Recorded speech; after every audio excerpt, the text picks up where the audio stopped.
Мы всецело поддерживаем Украину, поддерживаем украинцев в их стремлении быть независимым, быть свободным от так называемого, да, русского мира. Всем привет! Меня зовут Раиса Зубарева. Вы на канале Движение за независимость Саха. Очень вас прошу для продвижения нашей работы, для продвижения нашего канала, подписаться на наш канал, поставить лайк этому и другим видео, оставить свой комментарий. Спасибо вам большое заранее. Сегодняшнее видео я бы хотела посвятить годовщине полномасштабного вторжения России в Украину. Наверное, никому не нужно объяснять, что это событие стало самым страшным, но и самым важным в современной истории для Украины, для России, для Европы и в целом для всего демократического мира. Я думаю, что каждый из вас помнит тот день, когда Россия напала на Украину, начала полномасштабное вторжение. Каждый из вас помнит, что он делал, что он почувствовал, когда он узнал, и что он чувствовал и чувствует до сих пор по этому поводу. Я немного расскажу о том, что я делала в тот момент, когда я узнала о том, что Россия вторглась на территорию Украины. А, Ни для кого, наверное, не секрет, но если кто-то не знает, то рассказываю об этом сейчас. Я все то время, которое я жила в Польше, я работала в магазине. Работала в магазине продавцом, и 3 года назад я также работала. В 6 утра у меня начиналась смена 24 февраля. Я, как обычно, встала в 5 утра, и по своей многолетней привычке я день начинаю свой с кофе и с новостей. Эта привычка у меня еще осталась с моей работы в Якутске, в газете «Якутский черный». Да? Вот.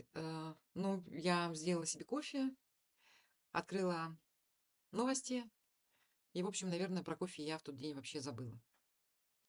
В таких растерянных чувствах я пошла на работу. Ну, конечно же, мне уже не работалось. Вот, я хочу сказать, что все то время, которое я работала в Польше, я работала и с украинцами, и с поляками. В тот же день на работу пришла моя коллега, моя подруга, Света, любимая моя подружка. И мы с ней плакали.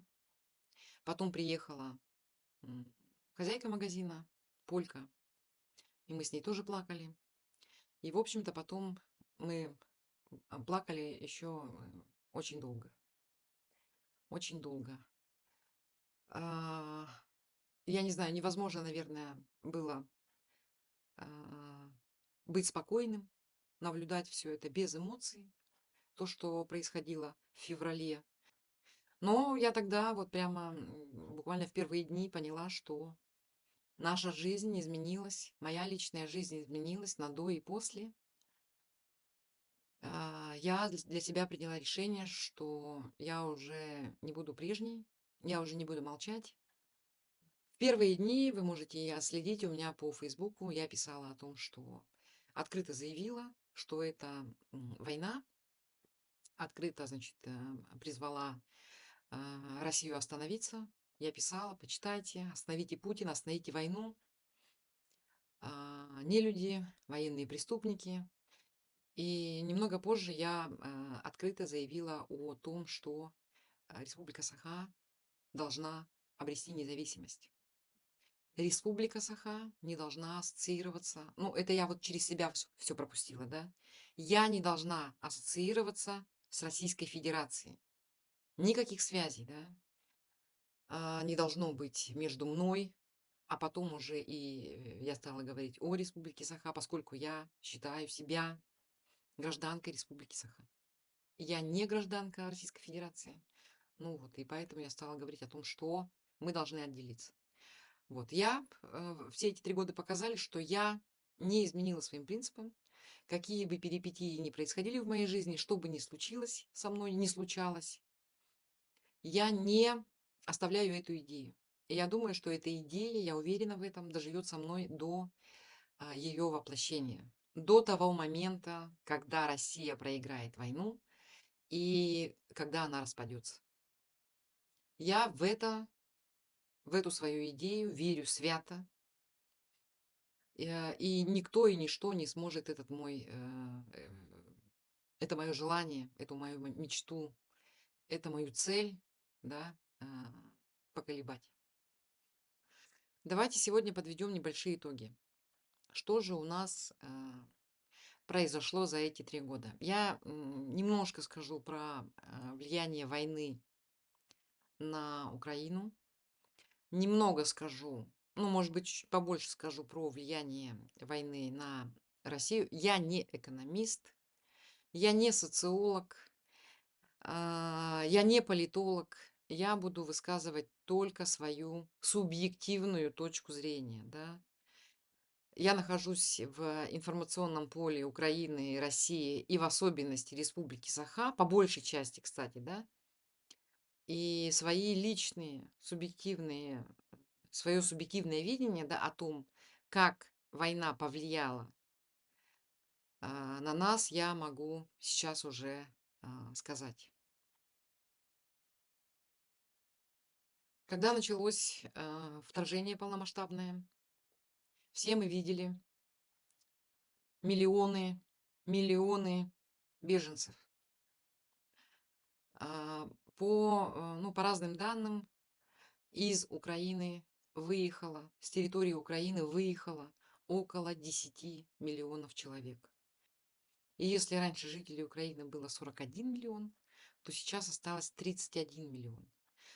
Почти 5 миллионов человек попросили временное убежище на территории Европейского Союза. Остальные разъехались в другие страны. Ну, это вот Молдова, Грузия, Армения. И очень много людей уехали в Соединенные Штаты и в Канаду. Благо, эти страны предоставляют для украинцев, ну, по крайней мере, раньше предоставляли украинцам специальные программы, по которым они могли беспрепятственно выезжать. Вот. Около 10 миллионов людей беженцами потеряла Украина. Тысячи, и не один десяток, да, людей, это и военные, и мирные жители, и дети, да, среди них, и женщины, и старики погибли в этой войне. Погибли от рук российских оккупантов. Погибли от рук агрессивной России. Вот это очень печально. Я вернусь к тому, что я начала говорить в начале. Невозможно было без слез смотреть на гибель, ежедневную, многочисленную гибель мирного населения. Невозможно смотреть на голодающих стариков, детей, женщин, которые находятся в невыносимых условиях, потому что инфраструктура Украины тоже по большей части, ну, не по большей части, но очень сильно повреждена, скажем так. По, значит, оценкам Всемирного банка на восстановление страны требуется 524 миллиарда долларов сейчас, на сегодняшний день. Как живут люди в таких невыносимых условиях? Это, конечно, уму просто непостижимо. Вот. Поэтому люди продолжают выезжать с территории Украины. Особенно это вот осенью происходит, потому что ну, невозможно жить без тепла и без света, и находясь еще и в опасности, да. Вот, поэтому на зиму люди выезжают в европейские страны, а ближе к лету они возвращаются домой. К сожалению, вот сейчас такая ситуация. Одна из самых больших проблем в Украине, которая появилась с этой войной, это потерянные дети.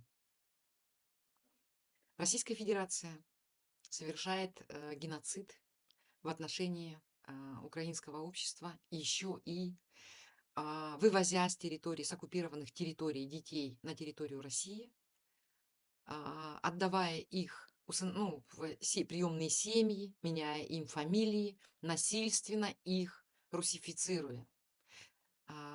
Точное количество детей, вывезенных на территорию Российской Федерации, украденных, то есть, да, неизвестно, но украинская сторона предоставляет такие данные, что их более 700 тысяч.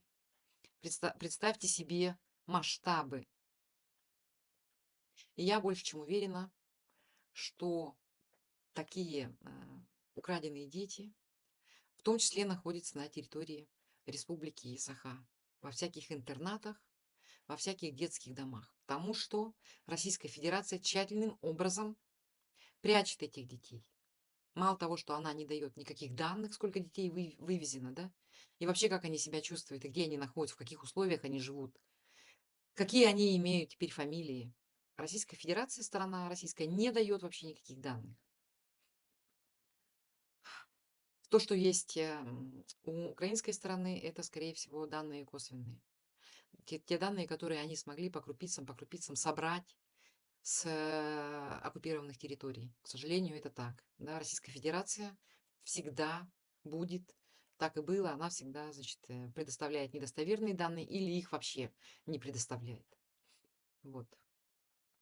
Такие проблемы сейчас на сегодняшний день в Украине с этой войной. Но я бы хотела сказать еще, помимо того, что вот есть проблемы, как бы это ни звучало, для Украины есть и бесспорно положительный момент. Украинская армия на сегодняшний день одна из самых сильных армий Европы. Наверное, самая сильная, самая обученная, самая опытная и самая вооруженная армия а, Европы, которая находится на территории Европы. Я вам скажу больше того, на территории Украины сейчас в огромных количествах производится оружие. И это огромный, наверное, военно-технический рывок, вот, который за 3 года сделала Украина, сделали украинцы. Насколько я знаю, всякие стартапы, маленькие, большие, средние, они все работают над тем, что придумывают, изготавливают разного-разного вида вооружения. Вот, оно очень эффективное и оно недорогое. Вот что бы я вам хотела сказать. Такой вот, к сожалению, печальный, но плюс для Украины в этой войне. Теперь влияние этой войны 3 лет на Россию. Данные по последнему, значит, по последним месяцам, ну вообще за прошлый год, они уже в конце года появились, да, почитайте, послушайте, что говорит очень известный экономист Игорь Липсиц. Послушайте очень толкового экономиста Владислава Жуковского. Кстати, человек, который у нас когда-то на территории Республики Саха жил в детстве. Вот. А послушайте, что они говорят. Инфляция достигла практически 20-25%. Тем не менее, Центробанк, ну или кто там, официальные данные, да, по инфляции, это 9, там 9%, 8 там с копейками или 9 почти процентов. Но я склонна верить, конечно же, Жуковскому и Липсицу. Почему? Потому что мы все с вами видим, как растут цены. Мы все с вами прекрасно увидели, как после Нового года отпустили цены на продукты питания. Вместе с тем, да, в России сейчас идет расцвет предприятий, которые работают на оборонную промышленность. Расцвет предприятий, которые получают военные госзаказы. Россия увеличила свои военные расходы до 13 триллионов рублей. Это на 40% выше, чем в прошлом году. В прошлый расчетный период, 23 год. Санкции. Санкции, несмотря ни на что, работают. Санкции, несмотря ни на что, работают. Сейчас уже 16-й пакет санкций вводится. Якутуголь, Мечел, да, практически банкрот. Скажем, давайте прямо. Скоро у нас выйдет материал по Якутуглю, как они вообще работают. И не только по Якутуглю, а вообще по угольной нашей добывающей промышленности. Алмазный рынок, да, к сожалению, тоже терпит бедствие, скажем прямо. Они вынуждены были сократить численность сотрудников, они вынуждены были закрыть кое-какие свои карьеры. Это я говорю сейчас про компанию, самую крупнейшую компанию Алроса. Вот. О чем это говорит? Это говорит о том, что они не справляются с теми санкциями, которые наложены на Россию.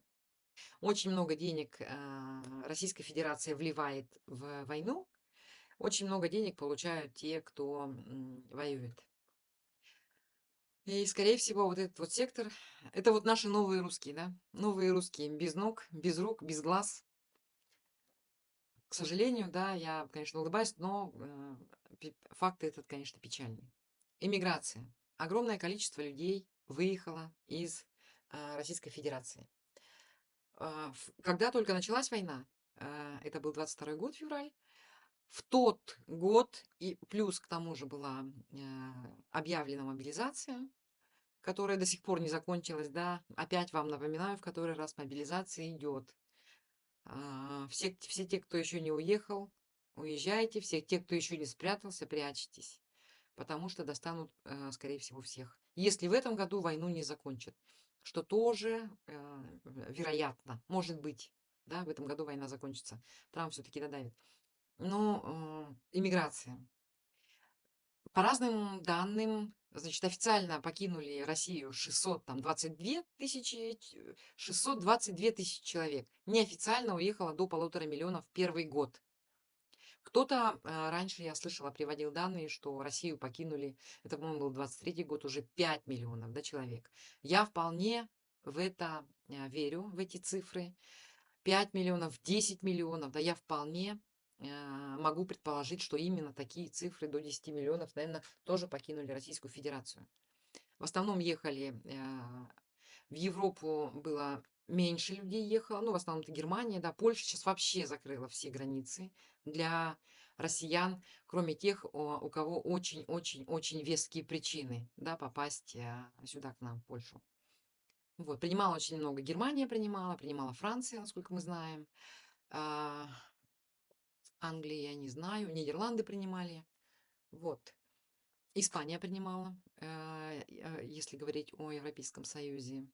И очень-очень много людей уехали, значит, в Центральную Азию. Казахстан, Кыргызстан, Казахстан, Кыргызстан, Узбекистан. Вот. Люди еще поехали, я знаю, в Монголию люди уезжали. Турция, Армения, Грузия. Вот. Наверное, еще и Сербию можно назвать. Ну, в общем, люди ехали массово, покидали Российскую Федерацию. Ну, все вот эти кадры мы видели, все это можно, если кто-то вдруг не в курсе, да, может посмотреть, спокойно найти в интернете. А что такое массовое бегство людей? Это бегство населения, которое трудоспособно, которое может трудиться, что-то производить. Представляете, какое колоссальное давление получила российская экономика? Отсутствие рабочих рук. Мало того, что она почти 1 000 000 человек, ну, тоже по разным данным, да, а, англичане приводят, по-моему, англичане, да, ну, европейцы приводят данные, что на войне погибло 300 тысяч человек, россиян. Кто-то говорит, что эта цифра достигает 700 тысяч. Я, видимо, ошиблась, не погибла, а погибла, пропала без вести и стала инвалидами. То есть те люди, которые уже никогда не встанут вот в строй, да, в этот трудоспособного населения, не будут больше трудиться на благо Родины, скажем так. Вот. Миграция, повышенная смертность и маленькая рождаемость. Давайте тоже говорить прямо. Женщины в таких страшных условиях не рожают. Это инстинкт. Это не говорит о том, что вот они взяли и решили не рожать, да. Это инстинктивно происходит у женщин, если кто не знал. В опасных, в тяжелых ситуациях женщины не рожают. Вот, падение рождаемости, повышенная смертность и массовая миграция. Что ждет Россию через 20 лет, известно одному Богу. Да, какая демографическая катастрофа, мы с вами, мне кажется, даже не представляем, что будет. Вот, вот это вот такие, значит, последствия. Кстати, да, если говорить о последствиях, то мы еще с вами скажем, помимо того, что безработица, помимо того, что, ну, нет, даже не безработица, а повышенная, ну, наоборот, да, очень низкая безработица. Очень низкая безработица говорит о том, что предприятия ощущают дефицит кадров. Помимо того, всего вот этого клубка проблем, Россия сама себя начала бить по пальцам молотком. Она запретила сама себе, ну, то есть эмбарго установила, да, запрет на ввоз пищевых продуктов и запрет на ввоз лекарственных препаратов. Помните, да, это вот, по-моему, там 17-й год был или 16-й, они запретили ввозить те препараты, которые, аналоги которых есть в Российской Федерации. И вот, по-моему, там из 1000 наименований они разрешили ввозить только 100. Ну, где-то вот примерно вот такие были цифры. Вот сейчас мы наблюдаем дефицит лекарств сердечно-сосудистых, да, которые помогают при сердечно-сосудистых заболеваниях, при сахарном диабете, к сожалению, при артритах, при заболеваниях печени, ну и вообще желчевыводящих путей, при разного рода онкологиях. Вот, к сожалению, вот еще и такие последствия. Никакого импортозамещения в этом плане нет. Импортозамещение все у нас из Китая идет. И импортозамещение у нас, значит, это вот в сторону Индии, значит, наше импортозамещение смотрит. Хм, скажем так, да. Что по ситуации в Республике Саха? Экономический спад. Мы не так давно писали в одном из последних видео, у нас была статистика, мы приводили статистику телеграм-канала «Авторский взгляд». Они брали с Сахастата статистику и, в общем, анализировали ее. Практически во всех сферах сократилось производство. Самый большой спад, больше чем на 90%, это в пищевой промышленности. Сократилось поголовье крупного рогатого скота. Значит, производство текстиля, одежды, да, тоже на 50% упало. Производство золота практически тоже там на очень низких позициях. В общем, проблемы наблюдаются практически, ну, в самых таких жизненно важных отраслях во всех, скажем так. Рост наблюдается только, опять же, да, как вообще в целом по всей России, только на военном производстве, только у тех предприятий, которые сидят на госконтрактах. И вместе с этим Республика Саха тоннами, сотнями тысяч, миллионами собирает пожертвования, значит, на СВО, да, отправляет деньги туда, отправляет туда товары, отправляет туда материалы, отправляет туда обмундирование и всякую технику. Вместо того, чтобы эти деньги обратить внутрь республики, помочь тем людям, которые нуждаются в помощи, помочь тем людям, которые живут в нечеловеческих условиях, а таких достаточно много, очень много малообеспеченных семей, очень много тех людей, которые живут в неблагоустроенных домах. Вместо того, чтобы деньги отправлять туда, люди собирают деньги свои собственные кровные и отправляют их в Украину. Больше я скажу, республика тратит деньги на то, чтобы восстанавливать оккупированные русскими города в Украине, в Донецкой и Луганской областях Украины. Вот я не знаю, почему. Нет, вернее, я знаю, почему это делается, да. Мы много раз об этом говорили. Этот несчастный Докучаевск почему-то у нас, значит, во всех новостях фигурирует. Кировская.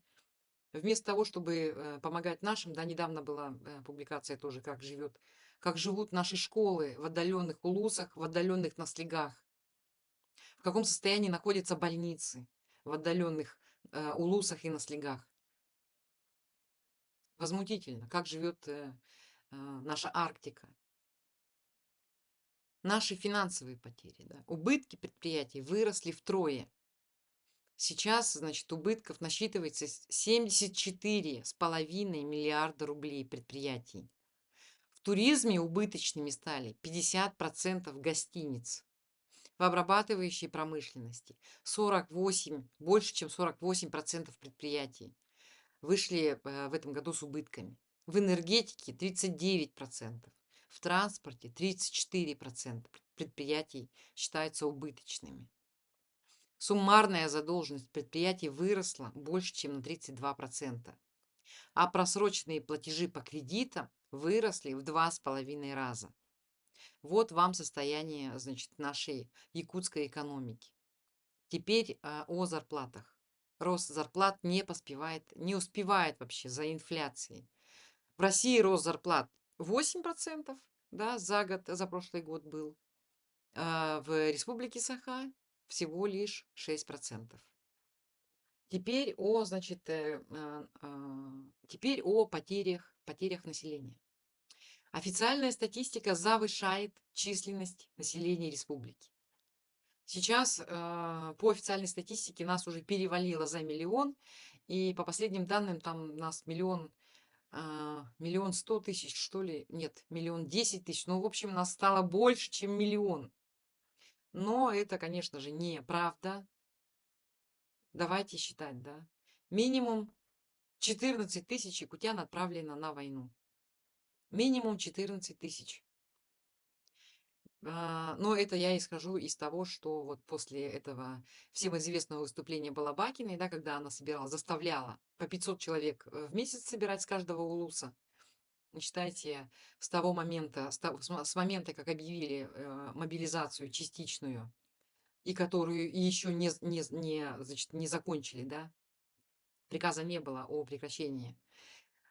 Прошло там 28 месяцев, и по 500 человек, это получается минимум 14 тысяч человек было отправлено. 1500 тоже, это тоже очень примерные, и, скорее всего, на самом деле это не так, но минимум, сколько успели там собрать волонтеры, 1500 погибло или пропало без вести. Неизвестное также число иммигрантов. Но, как я уже говорила, их превышает, их число превышает 10 тысяч человек. Я вам скажу, повторю в который раз, это первая, самая многочисленная иммиграция Саха за пределы Республики Саха и за пределы вообще Российской Федерации. Первый раз Саха так массово покидают места своего постоянного проживания. Такой иммиграции не было. Никогда пришли большевики в 17 году, 18 году прошлого века. Ни во время там сталинских репрессий, ни во времена Советского Союза. Никогда Саха так массово не покидали свою родину. И речь идет о мужчинах, которые забирают свои семьи. Вообще речь идет о целых семьях, о детях, которые уезжают из республики. Неизвестно, кто из них вернется, чтобы строить новое наше государство. Неизвестно, к сожалению. Вместе с этим можно отметить, что ну, усилились репрессии, это понятно. Сейчас практически нельзя ничего говорить против власти. Тебя сразу же запишут экстремистом, террористом, иностранным агентом, человеком, который финансирует, ну, много можно чего придумать, да, финансирует армию Украины. Сколько таких дел было в России вообще заведено? Больше 20 человек, я вам скажу, о репрессиях. Больше 20 человек из Республики Саха признаны экстремистами, террористами, внесены вот в этот список. И несколько человек признаны иностранными агентами. Вместе с тем не может не радовать, что у нас появляются э, такие зачатки гражданского общества. Не может не радовать, что политика возвращается, ну, маленькими шагами еще пока в публичное поле.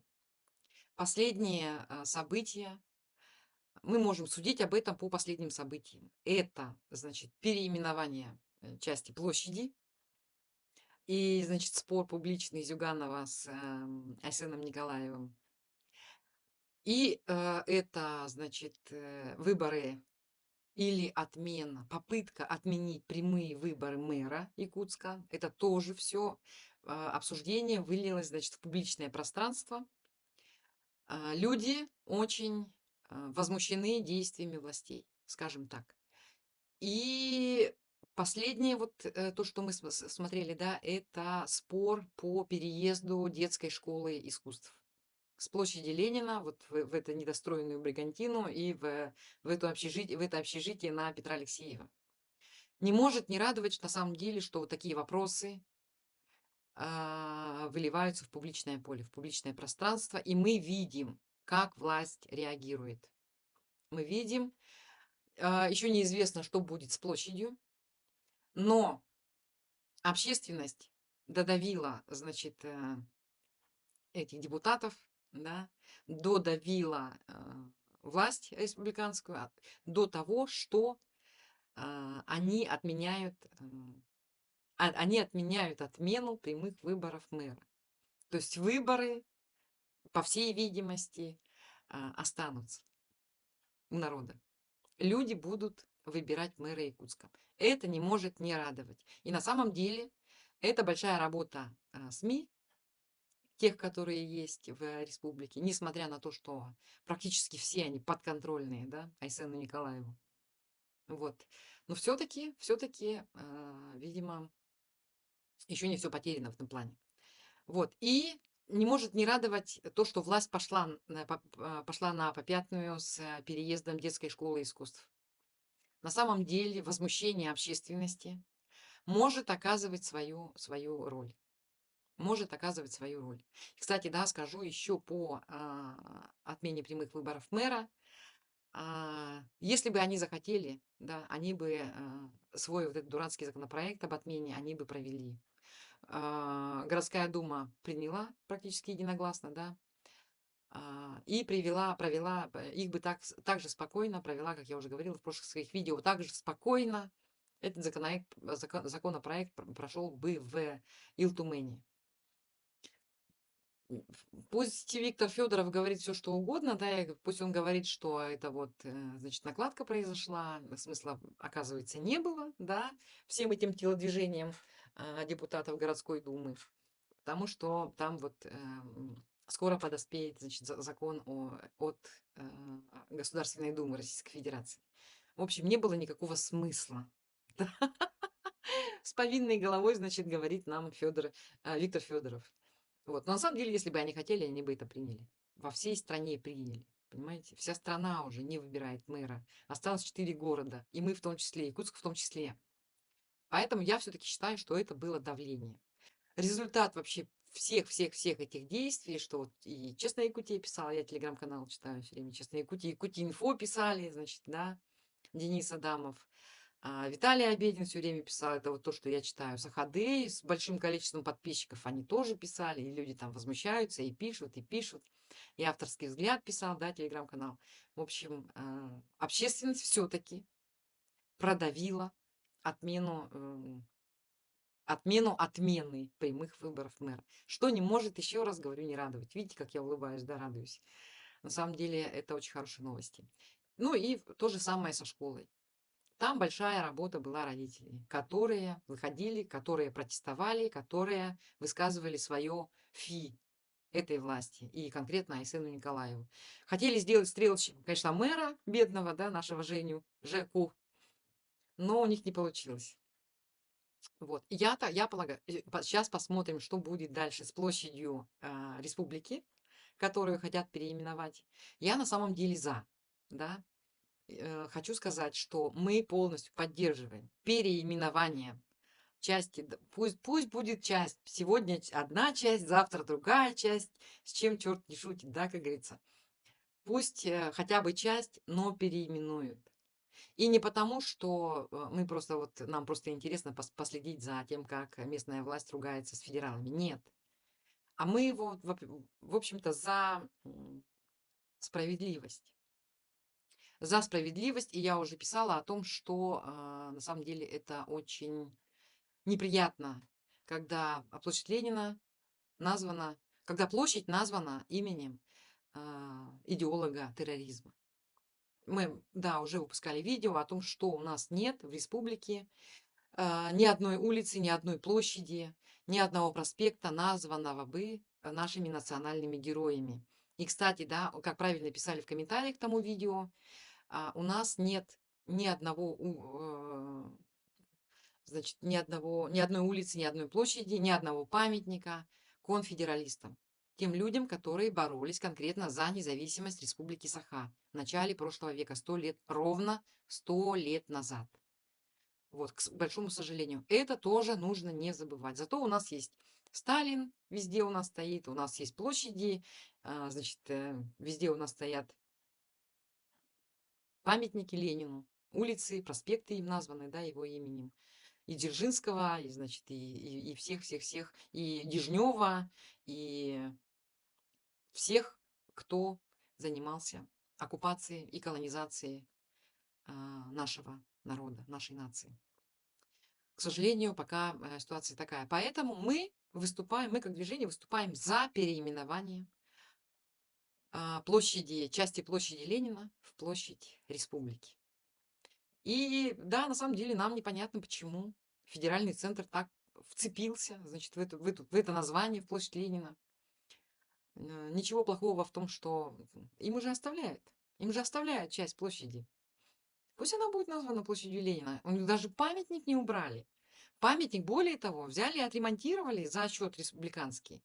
Этим занимались не коммунисты, да, со своих денег, не партия. Этим занималось даже не федеральное правительство, не федеральная власть, не федеральный бюджет не тратил на это деньги. Деньги на ремонт памятника этому упырю были потрачены из нашего республиканского бюджета. К сожалению, это так. Поэтому, я думаю, им стоит довольствоваться малым. Пусть будет та часть, где стоит Ленин, пусть она остается площадью Ленина, а та часть, где Ленина нет, она должна называться площадью Республики. Вот. Вот. Что еще я хотела сказать, да? Вот. Это, кстати, да, это, кстати, к вопросу о гражданском обществе. Да, вот с чего я начала говорить о том, что все-таки зачатки гражданского общества у нас в Республике Саха есть. Гражданское общество существует, несмотря на то, что работает в таких сложных условиях, в сложных военных, я бы сказала, да, диктаторских условиях. Есть активисты, есть общественные организации, есть волонтеры и есть, как это ни странно, независимые СМИ. Есть. Люди борются за экологию, за культуру, люди борются за права коренных народов. Да? Примером тому служит письмо «Открытое обращение» Ивана Шамаева, последнее по защите якутского языка. Мы отдельно об этом делаем сейчас видео, и скоро оно выйдет у нас на канале. Другое дело, что любые инициативы, выходящие за рамки дозволенного, сталкиваются с давлением, сталкиваются со всевозможными ограничениями. Закон такими ограничениями, как, например, закон об иностранных агентах. Вот, они мешают, значит, развитию нашего гражданского общества. Вот. Именно поэтому нам нужна независимость. Единственное, да, под конец я бы хотела сказать, что публичная политика – это не просто обсуждение. Почему я сказала, что публичная политика, она возвращается, но только, значит, отчасти, да, потому что в Республике Саха, так же, как и в России вообще в целом, такие публичные дискуссии, они носят реактивный характер. То есть люди высказывают свою позицию как свою позицию, реагируя уже на свершившийся факт. Они повлиять в таких условиях, повлиять, изменить эти факты, да, часто несправедливые. Очень сложно. Очень сложно. Власть очень редко идет на уступки. Особенно та диктаторская власть, которая сейчас находится, которая сейчас есть в Российской Федерации. Айсен Николаев, конечно, наш губернатор, пытается, значит, копировать Путина, да, но у него не очень хорошо получается. И тем не менее, все равно своим сильным решением, да, помните, как он стучал смешно кулачком по столу, да, они могут задвинуть, значит, в дальний угол любые общественные инициативы, любую реакцию общества на их неправомерные в отношении этого общества действия. Силовым решением они могут это делать, и они это чаще всего делают. То, что произошло со школой детской искусств, это единичные случаи. Вот. Но надеемся, что это как-то вдохновит наших людей, наше общество. И оно все чаще и чаще будет задавать правильные вопросы власти и правильно реагировать на действия, ну хотя бы на действия властей. Чтобы говорить о настоящем возвращении публичной политики, то есть настоящем возвращении политики в публичное поле, то есть дискуссии народа и власти, да, нам нужна независимость. Когда у нас будет независимость, у нас будут независимые выборы, у нас будет общественный контроль этих выборов, и у нас будут прозрачные механизмы принятия решений.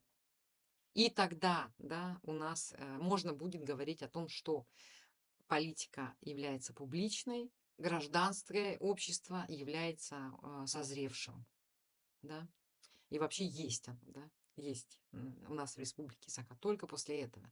Пока мы находимся в составе Российской Федерации, ничего у нас этого не будет. Ну, будет, может быть, временно, да, как оттепель на протяжении там какой-нибудь несчастной пятилетки нам кинут, значит, выборы, делайте, что хотите, да, нам кинут контроль, делайте, как хотите, а потом обратно у нас это все заберут. Мы уже через это проходили.